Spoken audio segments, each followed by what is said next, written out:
Des tests numéro 5. Ni passe, ni passe. Pauvre Civic. Certains sont encore persuadés que la Civic est une véritable voiture de sport, et qu'il ne faut la conduire qu'avec l'aiguille du compte-tours dans la zone rouge et de piliers en poteau. Mais quelqu'un au contraire pense que lors de l'achat de cette voiture, vous devez aller à la pêche, cueillir des champignons et vous rendre au magasin d'électroménager pour un nouveau réfrigérateur. Et ici, il s'avère que cette voiture est basse. Et que, c'est exaspérant de contourner chaque bosse ou trou élevé. Pour être honnête, oui, 140 mm, ce n'est pas grand-chose. Et vous pouvez frapper le trottoir avec le pare-choc avant à l'infini. Mais ceux qui conduisent sur de bonnes routes se plaignent rarement de la garde au sol. Ils disent cependant que cette Honda est faite pour les bonnes routes, mais d'une manière ou d'une autre, ils conduisent. Habituellement, même rapidement. Une autre chose est qu'il est difficile de conduire une voiture basse avec un toit bas. Les gens jeunes et sexy s'y habituent vite, les grands, les personnes âgées et les gros gabarits s'en plaignent souvent. Et l'un des propriétaires en avait tellement marre des plaintes de sa belle-mère concernant cette plantation qu'on ne peut même pas le citer. Il n'y a pas un seul mot imprimé dedans, à l'exception de quelques conjonctions et prépositions. De plus, il critique sa belle-mère, et non la Civic, car de nombreuses critiques se terminent par les phrases suivantes. Elle n'a aucun défaut, à l'exception d'une chose. Un atterrissage plutôt bas. Le seul inconvénient est un faible atterrissage. Et si tout le reste vous convient, ce seul inconvénient peut être toléré. Amour numéro 5, suspension équilibrée. Beaucoup de gens se souviennent que la génération précédente de Civic avait suscité beaucoup d'enthousiasme pour sa maniabilité, mais beaucoup de gens n'aimaient vraiment pas la rigidité de la suspension. La Civic de 9e génération a beaucoup changé à cet égard. Les concepteurs ont réussi à combiner une excellente maniabilité avec un confort relativement élevé. C'est pourquoi beaucoup disent « Il tient parfaitement la route même à grande vitesse ». Il tient bien la route, ne dérive nulle part dans les virages à grande vitesse. Ce que font de nombreux Coréens, la suspension est en fait devenue plus douce par rapport à la série 7 à 8, donc maintenant les nids de poules et les dos d'âne peuvent être mieux franchis. Et plus faciles. Une partie de ce miracle technique peut s'expliquer par l'introduction de bagues stabilisatrices hydrauliques, comme sur la Honda Legend. La chose est vraiment utile. Et, surtout, elle n'a pratiquement aucun effet sur la durée de vie et le coût de réparation du châssis. La Civic est en parfait état avec cela. Il existe de nombreuses critiques où l'on parle de courses sans réparation de 100 voire 200 000. Mais en même temps, certains disent qu'une augmentation notable de la douceur de roulement ne peut être remarquée que par rapport à la génération précédente. Mais si vous passez d'une Ford Mondeo à une Civic, une sale malédiction sortira certainement de votre bouche. Et le roulis dans les virages est devenu un peu plus. Et pourtant, absolument tout le monde considère que les modifications apportées à la suspension sont très réussies. J'ajouterai ici, les changements réussis incluent des changements dans les matériaux intérieurs, le plastique est devenu partiellement mou et semble plus cher, et dans l'isolation phonique. Cela n'a rien à voir avec le châssis, mais pour illustrer l'approche méticuleuse des Japonais dans le travail sur les erreurs, cela mérite un paragraphe de texte séparé. Des tests numéro 4. Civic, mais pas celui-là. Apparemment la Civic est tellement bonne que certaines personnes ne savent même plus quoi faire. Et ils vont au fond du fait qu'il s'agit toujours d'une Civic. Mais pas celui-là. Parce que celui-là, c'est-à-dire la 8e génération, ressemblait à un invité du futur, tant à l'intérieur qu'à l'extérieur.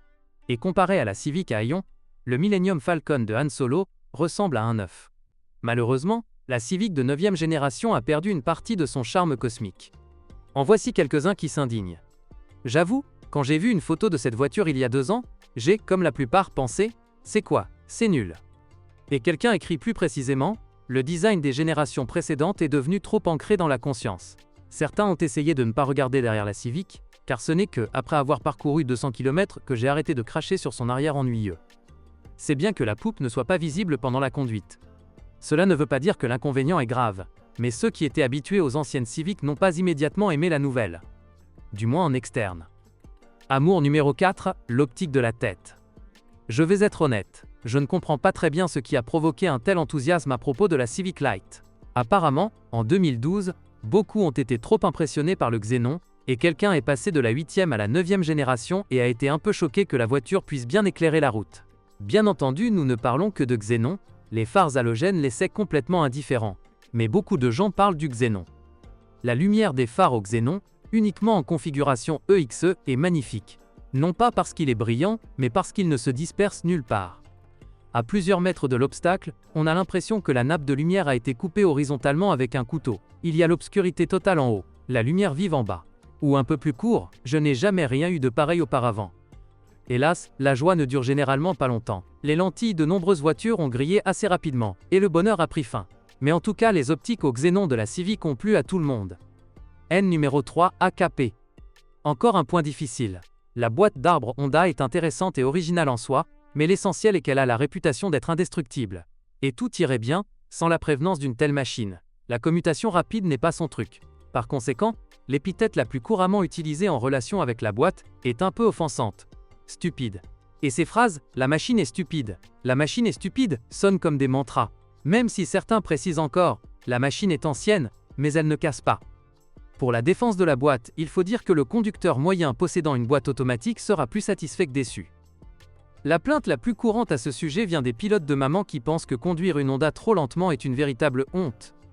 Cependant, ces personnes ont choisi à un moment donné une voiture à transmission manuelle, citant le fait que la transmission automatique sur Honda est inférieure au mélangeur, et décemment inférieure. Oui, avec une transmission manuelle, la Civic accélère de 0 à 100 km/h en 9,1 secondes, même si vous allez au Nürburgring. Cependant, avec la transmission automatique, l'accélération est en effet encore plus lente, moins 10,4 s. Un motif sérieux de haine, n'est-ce pas? Amour numéro 3. La musique et tous les appareils électroniques. Ici, il ne faut pas être trop pointilleux. À ce stade, j'ai dû combiner pas mal de choses différentes qui ne sont pas très intéressantes à écrire séparément, mais que tout le monde aime. Par exemple, presque tout le monde aime l'acoustique standard de la Civic. La radio standard à 6 haut-parleurs sonne très bien et est facile à utiliser. Le son est excellent pour une acoustique sans caisson de basse. Les graves sont très puissants et corrects, sans distorsion ni cliquetis. La musique n'est pas la seule chose que les propriétaires de Civic aiment dans leur voiture. La principale raison de la joie est que toute l'électronique, qui est suffisante dans cette génération même dans la configuration de base, ne soulève jamais de questions. Bien sûr, ils en parlent avec retenue, rien n'est ennuyeux, tout fonctionne comme il se doit. C'est bien d'avoir une caméra de stationnement arrière en plus des capteurs de stationnement, mais là encore, il n'y a rien de nouveau. Cela ne sert à rien de parler de toutes sortes de capteurs de lumière, de capteurs de pluie, de régulateurs de vitesse, etc. Ils existent et fonctionnent. Mais tout le monde parle. Curieusement, même dans les critiques des toutes premières voitures de cette génération, écrites cette année ou l'année dernière, il n'y a aucune plainte concernant l'électronique.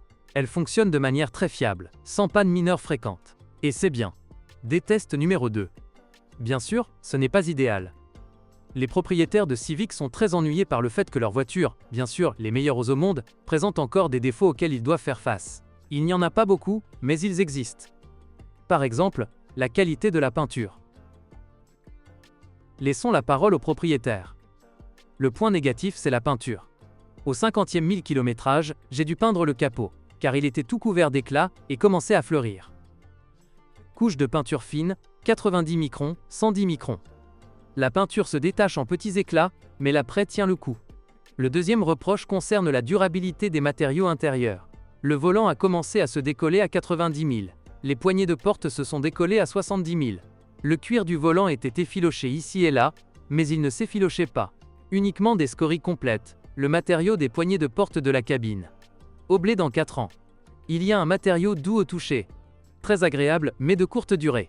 Et, curieusement, de temps en temps des plaintes surviennent concernant le joint SPI avant du vilebrequin, qui commençait parfois à fuir. Le joint SPI a été remplacé à 50 000 sous garantie. D'autres problèmes mineurs, par exemple des radiateurs et des tuyaux du système de refroidissement faible, sont critiqués beaucoup moins souvent et à titre exceptionnel. Amour numéro 2, la consommation de carburant. Étonnamment, les moteurs et les boîtes de vitesse de conception plutôt anciennes, principalement automatiques, ne font pas de la Civic une gloutonne d'essence. Absolument tout le monde est satisfait de sa consommation. Je vais juste donner quelques citations chiffrées. Consommation de 5,9 sur autoroute à 8,3 en ville. En moyenne, elle ressortait à 7,5 en hiver 8 litres, avec un climat de travail constant. L'autoroute lors d'un trajet tranquille est de 6,5 litres, de 60 à 130. L'itinéraire en conduisant autant que la route le permet, 80-200, 8,5 litres. Plus que cela n'a jamais été atteint sur autoroute. Efficacité. Si vous conduisez sur autoroute et vomissez 90 à 100, la consommation est d'environ 5,5 à 6 litres. Si vous conduisez 120 à 130, alors 6,8-7 litres. Mais si 140 à 150, alors 7,5 et plus.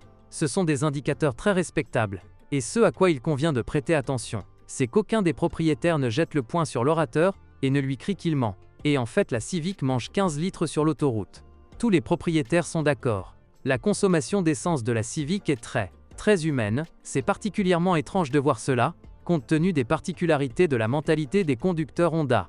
Dans l'un d'entre eux, ils écrivent « Honda aime les régimes élevés, et cela ne ruine pas le moteur », un fait connu depuis longtemps. Presque tout le monde se souvient que les mots « Civic » et « IVTech » sont plus fortement liés que Karl et Marx, donc cette voiture est née pour « frire dans la zone rouge du tachymètre », ou du moins dans la plage de 3000 thermines. Théoriquement, la consommation ne peut pas être faible, mais Honda surprend. Des tests numéro 1. Les pièces chères. Mais les prix des pièces détachées posent un réel problème. Les gens écrivent « Le coût des pièces de rechange d'origine n'est pas différent de celui des BMW 8. Je l'ai revendu immédiatement après la première panne, lorsque j'ai découvert le prix des pièces détachées. » Un exemple précis. Il y a des moments comme l'assistance hydraulique pour un moteur de 12 terres. Et ceci est une revue de 2016. Hélas, les pièces de rechange pour Honda n'ont jamais été bon marché. Même si nous comprenons qu'il existe une issue. Les pièces de rechange d'origine sont très chères, mais il existe des substituts. Il existe une grande variété de produits de remplacement japonais, aussi performants que les originaux, réduisant de moitié les coûts de maintenance. Dans le même temps, je note que certaines pièces de rechange devront toujours être achetées d'origine, car elles n'ont tout simplement pas d'analogue de haute qualité. Il existe bien sûr des Chinois bon marché, mais ils n'atteignent généralement pas le niveau de Honda. Mais le diable n'est pas aussi effrayant qu'on le peint, car le coût élevé des pièces de rechange est compensé par le fait qu'elles ne cassent rien. C'est peut-être pour cette simple raison que les propriétaires de Civic grondent le coût des pièces de rechange, mais ne se ruinent pas en réparation. Et cette raison de haine est aussi un peu tirée par les cheveux. Car surtout, me semble-t-il, ils détestent ceux qui conduisent des voitures allemandes. Si vous écrivez une phrase sur le forum des propriétaires de Civic qui commence par les mots « Mais ma Skoda Octavia », personne ne lira plus loin. Ils seront maudits. Amour numéro 1. La fiabilité.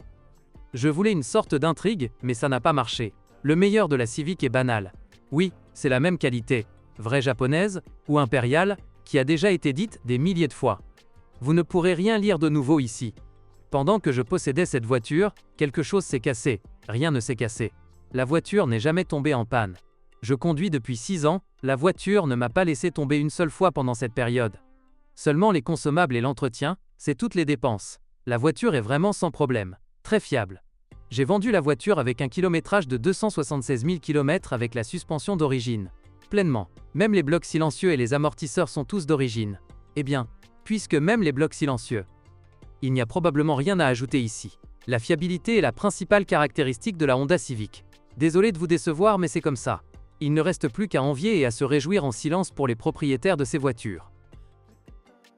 Bonjour les amis. Vous cherchez une voiture d'occasion? Vous devez prêter attention au site web carm.pro. Carm.pro est grand catalogue de voitures, moteurs, boîtes de vitesse. Et le meilleur, c'est que vous pouvez trouver des informations sur les pannes de n'importe quelle pièce. Complètement gratuit. Allez sur le site web carm.pro et découvrez tous les éventuels points faibles des voitures d'occasion.